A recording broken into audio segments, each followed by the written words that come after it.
देता हूँ कि इसमें क्रॉस का मतलब मैग्नेटिक फील्ड इनसाइड है, और इसके अंदर हमने क्या निकालना है, इंड्यूस्ड करंट, कि इन कोयल की मोशन की वजह से इन कोयल में करंट किस डायरेक्शन में इंड्यूस हुआ वो निकालना है, डायरेक्शन ऑफ इंड्यूस्ड करंट ये निकालना है। ये कोयल अंदर की तरफ आई है, अंदर की तरफ आई है तो यहाँ पे मैग्नेटिक फ्लक्स इंक्रीज होगा, तो मैग्नेटिक फ्लक्स इंक्रीज होगा तो इसके अंदर करंट इस तरह से बनेगा कि वो इसको डिक्रीज करे। डिक्रीज कैसे करेगा, जो मैग्नेटिक फील्ड अंदर है ना उससे अपोजिट डायरेक्शन में मैग्नेटिक फील्ड इंड्यूस होगा। तो मैग्नेटिक फील्ड इससे अपोजिट डायरेक्शन में कैसे हो सकता है, जब करंट इस डायरेक्शन में हो। तो करंट अगर इस डायरेक्शन में है तो हम राइट हैंड थंब रूल चले लेंगे, करंट अगर इस डायरेक्शन में तो मैग्नेटिक फील्ड ऊपर की तरफ, तो मैग्नेटिक फील्ड ऊपर की तरफ होगा तो इसका अपोज कर देगा। तो इसमें करंट इंड्यूस होगा इस डायरेक्शन में, एबीसी डायरेक्शन में, या फिर हम इसको एंटी क्लॉकवाइज कर सकते हैं। इसके अंदर देखते हैं, ये कोयल यहाँ से बाहर की तरफ जा रही है, बाहर की तरफ जा रही है तो मैग्नेटिक फ्लक्स इसमें से डिक्रीज होगा, और डिक्रीज होगा तो इसके अंदर जो भी करंट बनेगा ना, इंड्यूस्ड करंट होगा, वो इस तरह से होगा कि इस डिक्रीज फ्लक्स को इंक्रीज करे, अपोज करे।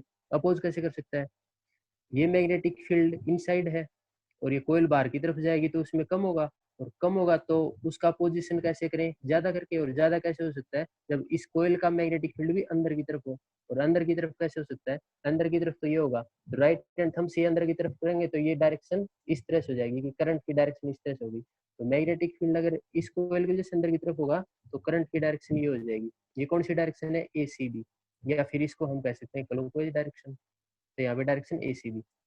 इसकी देखते हैं डायरेक्शन, ये इरेगुलर कोयल है तो यहाँ से बाहर की तरफ जा रहा है ये कोयल, ये कोयल बाहर की तरफ जाएगी तो इसमें मैग्नेटिक फील्ड लाइन कम हो जाएंगी, और मैग्नेटिक फील्ड लाइन अगर यहाँ पे कम होगी तो इसका मतलब क्या हुआ कि इस कोयल के अंदर जो करंट बनेगा ना वो इस तरह से बनेगा कि वो इसको इंक्रीज करे।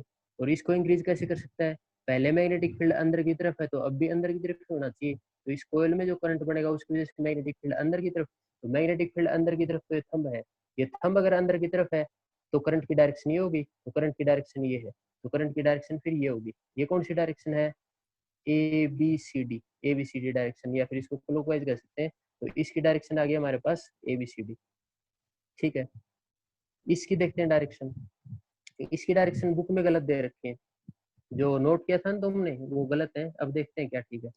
चलो, ये देखो यहाँ से अंदर की तरफ जा रही है, और अंदर की तरफ जा रही है तो फिर तो मैग्नेटिक फ्लक्स इंक्रीज होगा, और मैग्नेटिक फ्लक्स इंक्रीज होगा तो इसका मतलब इस कोयल में जो करंट बनेगा ना वो करंट इस तरह से बनेगा कि इसके मैग्नेटिक फ्लक्स को अपोज करे।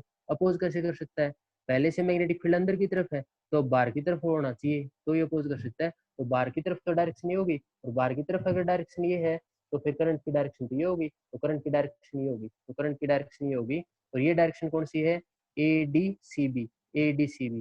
तो इसकी डायरेक्शन है ADCB।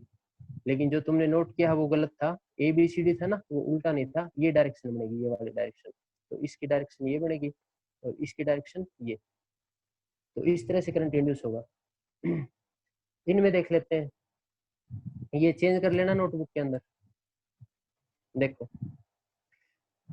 दो कोयल दे रखी है, ये कोयल है P, ये AC सोर्स से कनेक्ट है, अल्टरनेटिंग करंट के सोर्स से, कि चेंजिंग करंट पास हो रहा है यहाँ पे, अल्टरनेटिंग करंट। ये भी एक कोयल है, इसके साथ एक बल्ब कनेक्टेड है, बल्ब कनेक्टेड है। इसने ऐसे पूछ रखा है कि जैसे ही हम इस एसी सोर्स को ऑन करते हैं ना, इसी सोर्स को ऑन करते हैं तो ये बल्ब भी ऑन हो जाता है, तो हमने रीजन बताना है, give reason why bulbs get on, कि बल्ब की लाइट है वो ऑन क्यों हो जाती है इसके अंदर, इस एसी सोर्स को ऑन करते हैं तो हम ऐसे कहेंगे, इस एसी सोर्स को ऑन करेंगे तो यहाँ से करंट जाएगा, और यहाँ से करंट जाएगा, जो चेंजिंग करंट जाएगा तो उसकी वजह से यहाँ पे फ्लक्स चेंज होगा, मैग्नेटिक फील्ड लाइन चेंज होगी, और वो चेंज मैग्नेटिक फील्ड लाइन इसके साथ कनेक्ट हो जाएंगी, तो इसका मैग्नेटिक फ्लक्स भी चेंज होगा, और इसका मैग्नेटिक फ्लक्स चेंज होगा तो यहाँ पे इंड्यूस्ड करंट बढ़ेगा, उस इंड्यूस्ड करंट की वजह से बल्ब की लाइट ऑन हो जाएगी। इसमें ये पूछ रखा है कि जैसे एसी सोर्स को ऑन करेंगे ना तो रीजन बताओ बल्ब की लाइट ऑन क्यों हुई, बल्ब की लाइट क्यों ऑन हुई, एसी सोर्स की वजह से यहाँ पे चेंजिंग करंट गया, इसकी वजह से मैग्नेटिक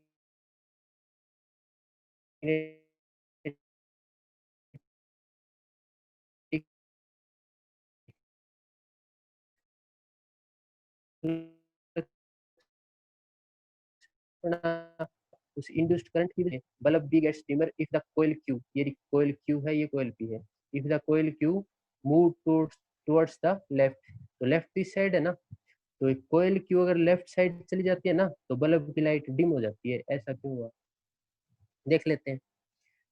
इस करंट की वजह से यहाँ पे मैग्नेटिक फील्ड लाइन बन रही है, वो मैग्नेटिक फील्ड लाइन इसके साथ लिंक है, अगर इस कॉइल को उधर लेके जाएंगे तो इसकी मैग्नेटिक फील्ड लाइन इसमें कम हो जाएंगी, अगर इस कॉइल को हम इधर की तरफ लेके जाएंगे तो इसकी मैग्नेटिक फील्ड लाइन इसके साथ लिंक हो रही है वो कम हो जाएंगी, तो मैग्नेटिक फील्ड लाइन डिक्रीज हो जाएंगी, और मैग्नेटिक फील्ड लाइन डिक्रीज हो जाएंगी तो इसके अंदर करंट भी डिक्रीज होगा, और करंट भी डिक्रीज होगा तो ये बल्ब है ये डिम हो जाएगा, डिम ग्लो करेगा। ठीक है, यहाँ तक किसी को कोई डाउट है तो बताओ, नहीं तो नेक्स्ट टॉपिक पे चलते हैं फिर।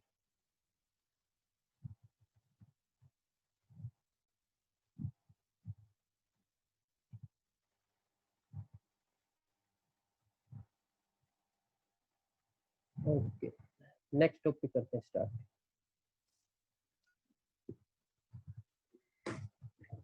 नेक्स्ट टॉपिक ये है alternating current. Till now we have discussed EMI, electromagnetic induction, उसी का सेकंड पार्ट है अल्टरनेटिंग करंट। तो अल्टरनेटिंग करंट करते हैं अभी। तो सुना होगा एसी करंट, वो यही एसी करंट है, एसी की फुल फॉर्म है अल्टरनेटिंग करंट, एसी वोल्टेज भी होती है अल्टरनेटिंग वोल्टेज। ठीक है, तो ये अल्टरनेटिंग करंट क्या होता है, देखो इस तरह से होता है अल्टरनेटिंग करंट, इस तरह से, यहाँ से इस एक्सिस पे हमने टाइम ले लिया, इस एक्सिस पे टाइम, और इस एक्सिस पे करंट है, इस एक्सिस पे करंट, करंट ले लिया, तो करंट की वैल्यू इंक्रीज हो रही है, यहाँ पे मैक्सिमम होगी, फिर जीरो होगी, और फिर अपोजिट डायरेक्शन में इंक्रीज हो रही है, अपोजिट डायरेक्शन में, और फिर दोबारा से यहाँ से रिपीट हो जाएगी, तो ऐसी साइकिल बनती जाएगी, साइकिल रिपीट होती जाएगी। तो ये है अल्टरनेटिंग करंट की साइकिल। क्या है इसके अंदर, इसको पॉजिटिव साइकिल कहते हैं, इसको नेगेटिव साइकिल, ये नीचे की तरफ है, इसको नेगेटिव साइकिल। तो अल्टरनेटिंग करंट क्या है कि अल्टरनेटिंग करंट की वैल्यू देखो, यहाँ पे वैल्यू इतनी है, ये टाइम है ना, टाइम, इस टाइम पे वैल्यू इतनी है, तो हर टाइम पे वैल्यू चेंज हो रही है, तो अल्टरनेटिंग करंट है। अल्टरनेटिंग करंट क्या है, अल्टरनेटिंग करंट वो करंट है जिसकी वैल्यू हर टाइम पे अलग अलग है, हर टाइम पे चेंज हो रही है, और इधर देख रहे हैं हम पॉजिटिव और इधर यहाँ पे नेगेटिव है, तो एक फिक्स टाइम के बाद इसकी डायरेक्शन चेंज भी हो जाती है, डायरेक्शन चेंज, यहाँ पे पॉजिटिव और यहाँ पे नेगेटिव, और हर पॉइंट पे वैल्यू अलग अलग है। तो अल्टरनेटिंग करंट क्या है, चेंजिंग करंट है, चेंजिंग करंट। तो इसकी डेफिनेशन हम किस तरह से देंगे कि अल्टरनेटिंग करंट क्या है, कि alternating current is that current whose magnitude changes continuously with time, इसका मैग्नीट्यूड हो टाइम के साथ चेंज होता रहता है, यहाँ पे अलग है, यहाँ पे अलग है, और यहाँ पे अलग है ना। तो what is alternating current, alternating current is that current whose magnitude changes continuously with time and direction reverse periodically, एक फिक्स पीरियड के बाद डायरेक्शन रिवर्स हो जाती है, देखो इतने टाइम के बाद ये रिवर्स होगी ना डायरेक्शन, फिर दोबारा पॉजिटिव हो जाएंगी, फिर नेगेटिव हो जाएंगी, फिर पॉजिटिव, फिर नेगेटिव, तो एक फिक्स टाइम के बाद इसकी डायरेक्शन चेंज हो जाती है, तो इसका मैग्नीट्यूड कॉन्टिन्यूसली चेंज होता रहता है, this is called alternating current. एक होता है डायरेक्ट करंट, डायरेक्ट करंट जिसको हम डीसी करंट कहते हैं, डायरेक्ट करंट, जो अपने फोन में, लैपटॉप में, कंप्यूटर में यूज होता है उसको डायरेक्ट करंट कहते हैं, और जो हमारे घर में फैन के अंदर, कूलर के अंदर, वाटर मोटर के अंदर यूज होता है वो अल्टरनेटिंग करंट है। डायरेक्ट करंट वो होता है जो अपने फोन के अंदर यूज होता है, जिससे हम फोन चार्ज करते हैं, तो डायरेक्ट करंट, इसको डीसी कहते हैं, DC direct current. Direct current इस तरह से होता है, जैसे ये टाइम है और ये इधर करंट है, तो अगर इस करंट की वैल्यू इतनी है ना तो इतनी ही रहेगी, ये कांस्टेंट ही रहेगा, डायरेक्ट करंट कांस्टेंट, इसमें चेंज नहीं होता। अल्टरनेटिंग करंट है वो टाइम के साथ चेंज होता रहता है, डायरेक्ट करंट फिक्स रहता है, वैल्यू कांस्टेंट रहती है, ना ही डायरेक्शन चेंज होती है। ठीक है, अब इसी हिसाब से हम अल्टरनेटिंग ईएमएफ देखते हैं।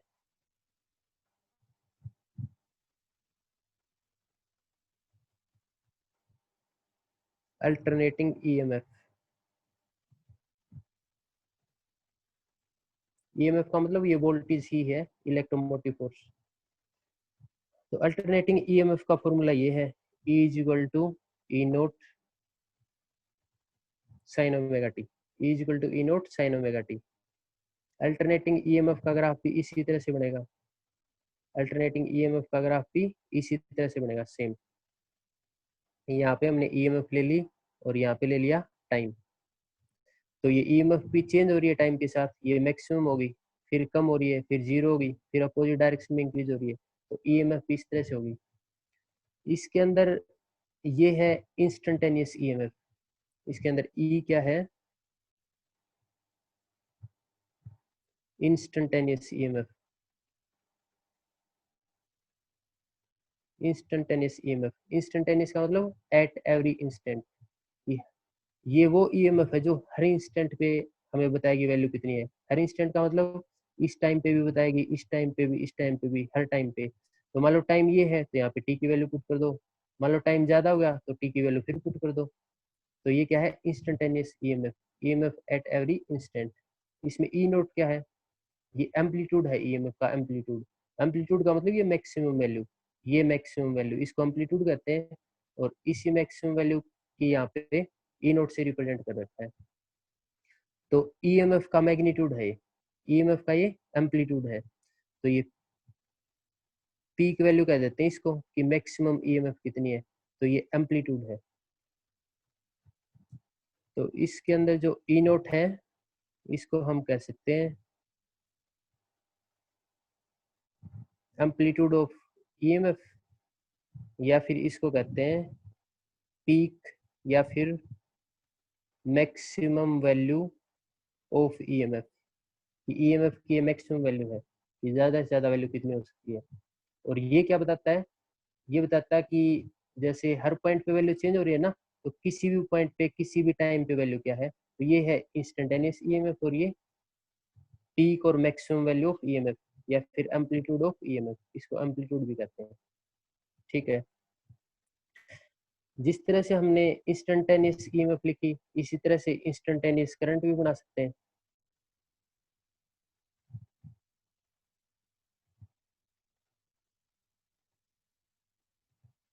इंस्टेंटेनियस करंट,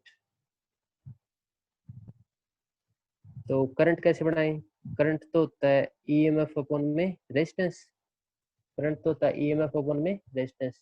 और ईएमएफ हमने पढ़ रखी है, इंस्टेंटेनियस ईएमएफ ये है, तो इसकी वैल्यू यहाँ पे पुट कर देंगे, इसकी वैल्यू यहाँ पे पुट कर देते हैं। तो इसकी वैल्यू अगर यहाँ पे पुट कर देंगे तो हमारे पास आ गया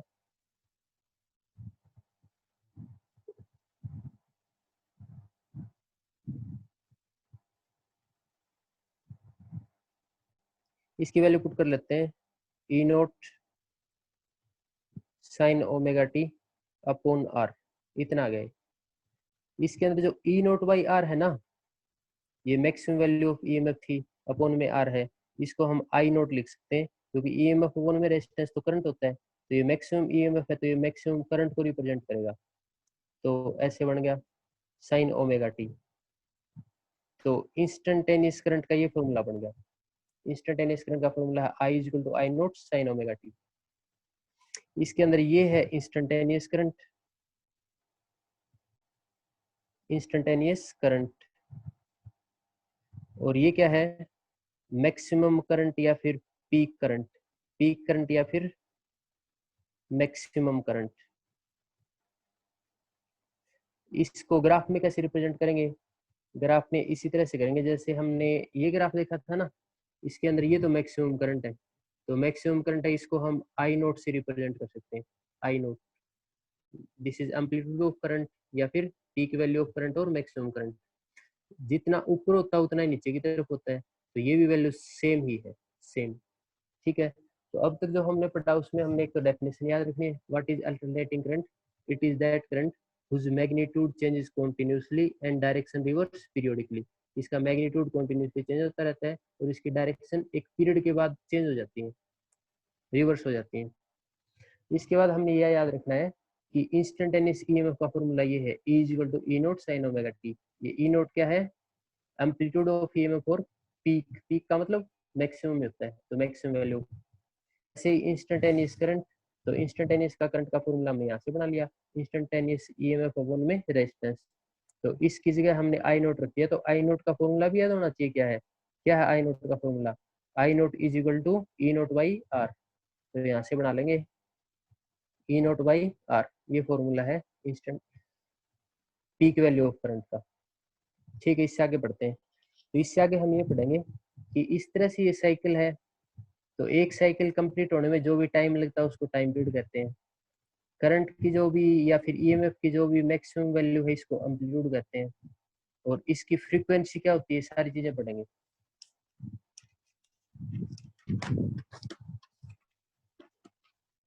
नेक्स्ट हम पढ़ेंगे टाइम पीरियड।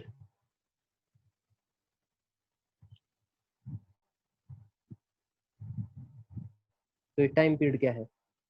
तो अगर एसी साइकिल ये है, एसी साइकिल अगर ये है और इधर हमने ये टाइम लिया है, तो एक साइकिल को कंप्लीट होने में जो भी टाइम लगता है, एक साइकिल यहाँ से लेके यहाँ तक कंप्लीट होगी, तो एक साइकिल को कंप्लीट होने में जो भी टाइम लगता है उसको टाइम पीरियड कहते हैं, टाइम पीरियड। और टाइम पीरियड का फॉर्मूला याद रखना है। टाइम पीरियड का फॉर्मूला होता है 2 पाई अपॉन में ओमेगा, 2 पाई अपॉन में ओमेगा। 2 पाई है एंगुलर डिस्प्लेसमेंट और ये है एंगुलर वेलोसिटी। तो सिंपल हम याद रख सकते हैं कि टाइम होता है डिस्प्लेसमेंट अपॉन में वेलोसिटी, लेकिन यहाँ पे तो पीरियोडिकली चल रहा है ना, पीरियोडिकली, तो इसलिए ये क्या है, एंगुलर डिस्प्लेसमेंट अपॉन में एंगुलर वेलोसिटी। तो टी का फॉर्मूला याद रखना है, टाइम पीरियड।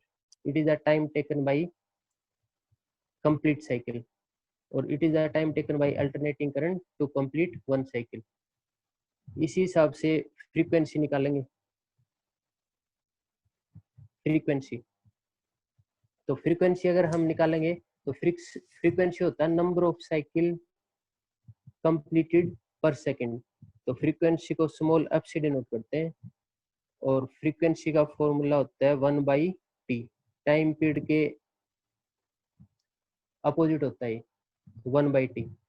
तो 1/t होता है तो यहाँ से पुट कर सकते हैं, इसको उल्टा कर दो तो ऐसे कर सकते हैं, तो ओमेगा अपॉन में 2 पाई, तो उल्टा हो जाएगा, ये ओमेगा ऊपर चला गया 2 पाई नीचे, तो ओमेगा अपॉन में 2 पाई। तो ये फ्रीक्वेंसी का फॉर्मूला है। What is frequency? फ्रीक्वेंसी होता है नंबर ऑफ साइकिल कंप्लीटेड पर सेकंड बाय अल्टरनेटिंग करंट। कि जो इस तरह से साइकिल थी ना, एक साइकिल बनेगी फिर दूसरी बनेगी, तो एक सेकंड में ऐसी कितनी साइकिल बनती है, नंबर ऑफ साइकिल कंप्लीटेड पर second is called frequency of AC. ठीक है, आगे पढ़ते हैं। आगे हम ये पढ़ेंगे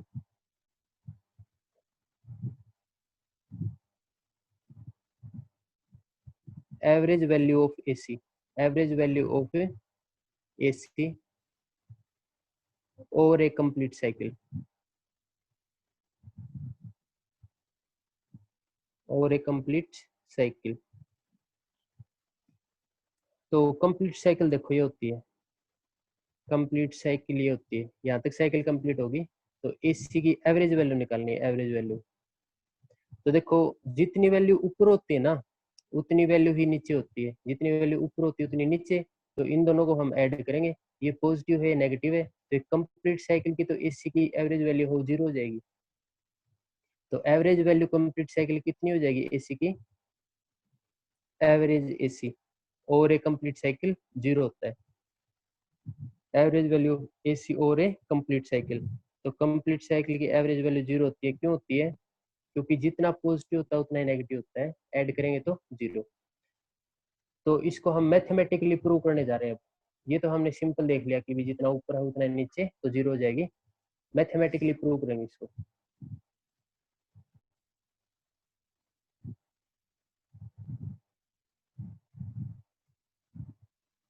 मैथमेटिकली मैथमेटिकली हम इस तरह से प्रूव करेंगे, जैसा कि हमें पता है D Q is equal to I D T होता है। स्मॉल चार्ज है, ये करंट इंटू में स्मॉल टाइम की इक्वल होता है। ठीक है, देखो D Q equal to I D T, और करंट का हमने फॉर्मूला पढ़ रखा है, क्योंकि एसी के अंदर तो इंस्टेंटेनियस करंट होता है, हर इंस्टेंट पे करंट अलग अलग होता है। तो आई का फॉर्मूला हमने अभी पढ़ा था, तो उसकी वैल्यू पुट कर देते हैं। क्या है आई का formula? I is equal to I nought sine omega T. Instantaneous का करंट का फॉर्मूला ये है, I equal to I nought sine omega T, साथ में डी टी। हो गया। दोनों तरफ इंटीग्रेशन कर देते हैं, तो दोनों तरफ हम इंटीग्रेशन कर देते हैं, I nought sine omega T D T. हमने एवरेज वैल्यू कहाँ पे निकालनी है, कंप्लीट साइकिल पे, और कंप्लीट साइकिल का टाइम पीरियड कितना होता है, टी होता है, तो 0 से टी, तो ये टाइम में वेरिएशन है, इसकी लिमिट लेंगे 0 से टी, इतना आ जाएगा। इसका इंटीग्रेशन करेंगे तो क्यू आ गया, इसमें आई नोट कॉन्स्टेंट है, बाहर निकाल लो, आई नोट कॉन्स्टेंट है, बाहर निकाल लिया। साइन ओमेगा टी का इंटीग्रेशन, साइन ओमेगा टी का इंटीग्रेशन होता है माइनस कोस ओमेगा टी, और इसका नीचे डिफरेंशिएशन करना होता है, ओमेगा टी का नीचे डिफरेंशिएशन करेंगे तो टी का 1 हो जाएगा, ओमेगा बच जाएगा, तो साइन ओमेगा टी का इंटीग्रेशन होता है minus cos omega T upon में ओमेगा। इंटीग्रेशन कर दिया हमने, लिमिट 0 से टी, लिमिट 0 से टी। इसको सोल्व करते हैं आगे। ओमेगा को बाहर निकाल लो, माइनस को भी बाहर निकाल लो, तो माइनस आई नोट ओमेगा बाहर निकाल लिया हमने, आई नोट ओमेगा बाहर निकाल लिया, ठीक है।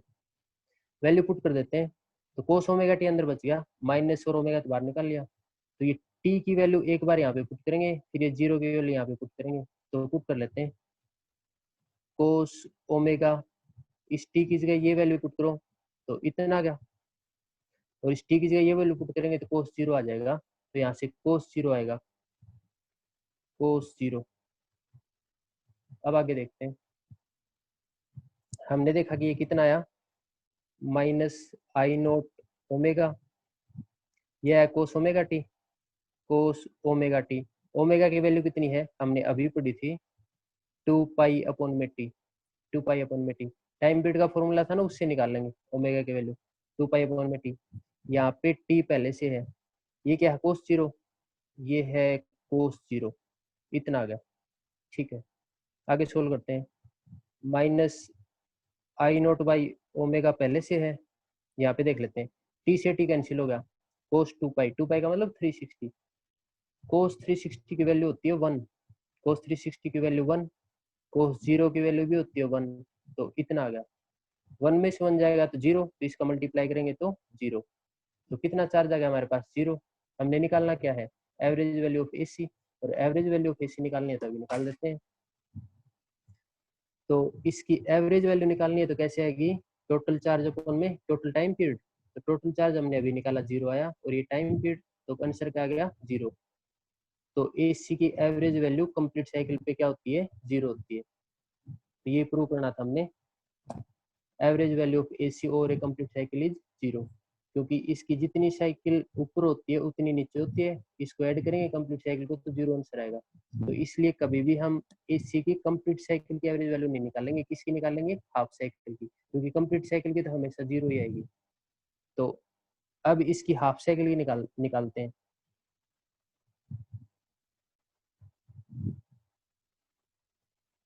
एवरेज और mean value of AC, mean value of AC और ए हाफ साइकिल, मतलब हमेशा ही हाफ साइकिल पे निकालेंगे, अगर कंप्लीट साइकिल की बात करता है तो आंसर आएगा 0।